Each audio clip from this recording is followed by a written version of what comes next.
欢迎来到 TGN Star News 频道，请订阅频道，所以大家不要错过当天最热门的新闻。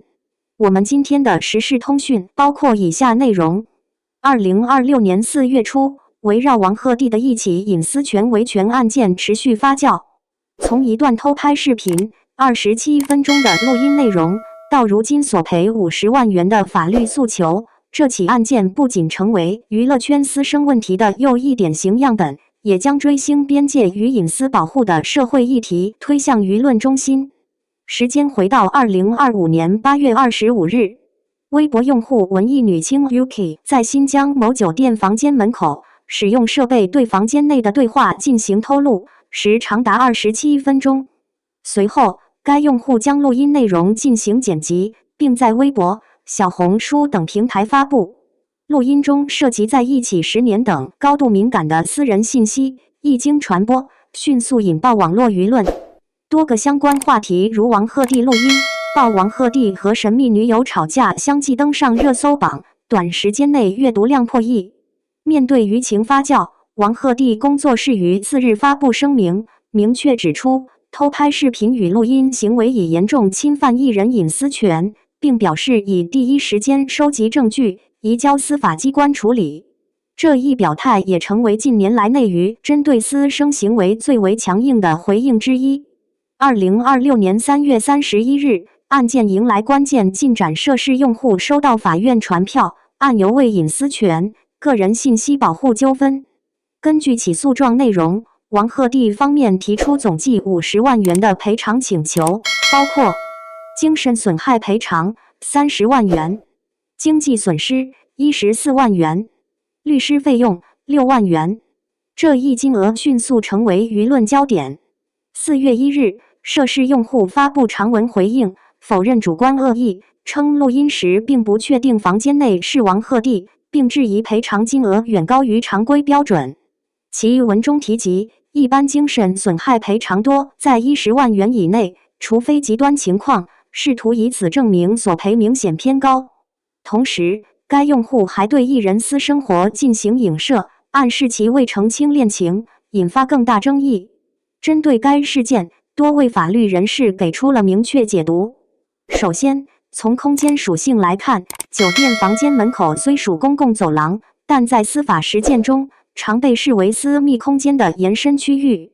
尤其是在可直接获取室内谈话内容的情况下，其隐私保护属性更为明显。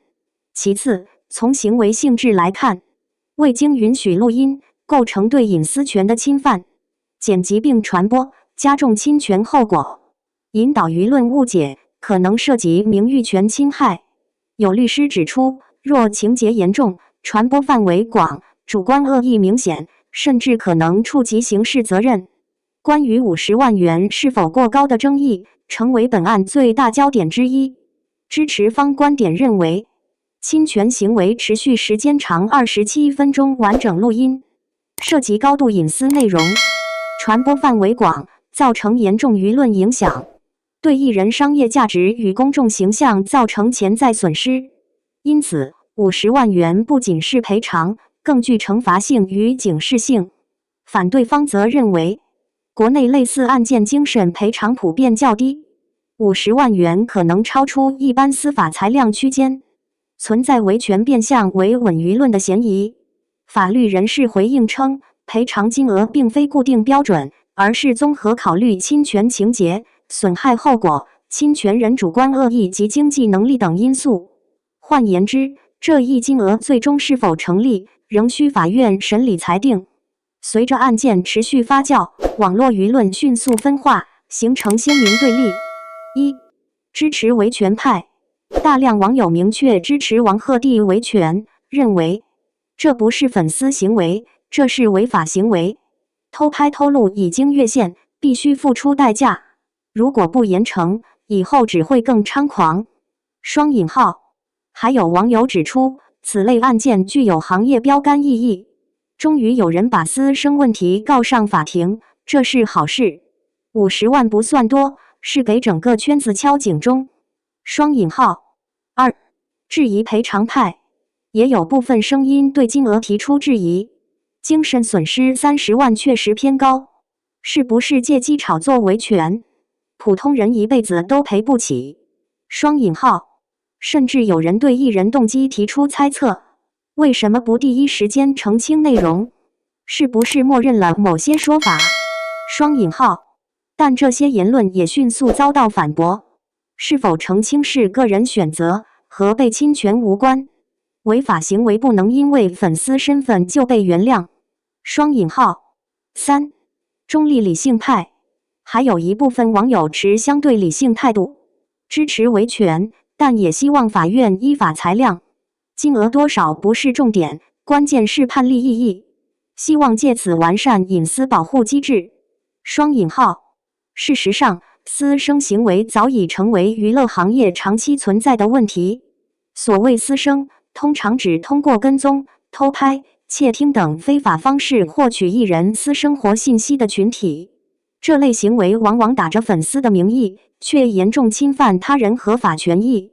近年来，类似事件屡见不鲜：跟踪艺人航班与行程，安装定位设备，偷拍住所与酒店信息，贩卖隐私数据。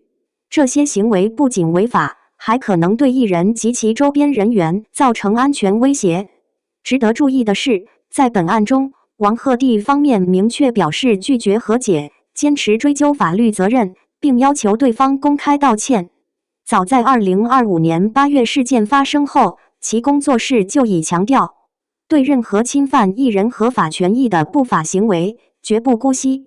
双引号，这一态度被业内解读为强硬维权的信号。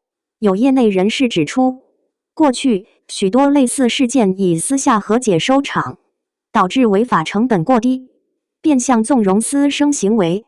而此次坚持诉讼，或将改变这一局面。从更宏观的角度来看，这起案件的意义早已超出个体纠纷，它触及的是一个关键问题：在信息高度透明的时代，公众人物是否还有隐私权？答案显然是肯定的。无论身份如何，隐私权都是法律赋予的基本权利。追星可以热情，但必须建立在合法、理性的基础之上。正如法律专家所言，喜欢不应成为侵犯的理由，关注不等于可以越界。双引号。结语：一场尚未结束的边界之争。截至目前，该案件仍在审理过程中，最终赔偿金额尚未确定。但可以确定的是，这起事件已经成为内娱反击私生文化的重要节点。它不仅关乎王鹤棣个人权益，更关乎整个社会对隐私保护的认知与底线。在流量与窥探欲交织的时代，这场围绕50万元的争议，或许只是一个开始。真正值得思考的是，当喜欢变成越界，当围观演变为侵犯，我们该如何重新定义人与人之间最基本的边界感？感谢您观看视频，请订阅我们的频道以支持我们。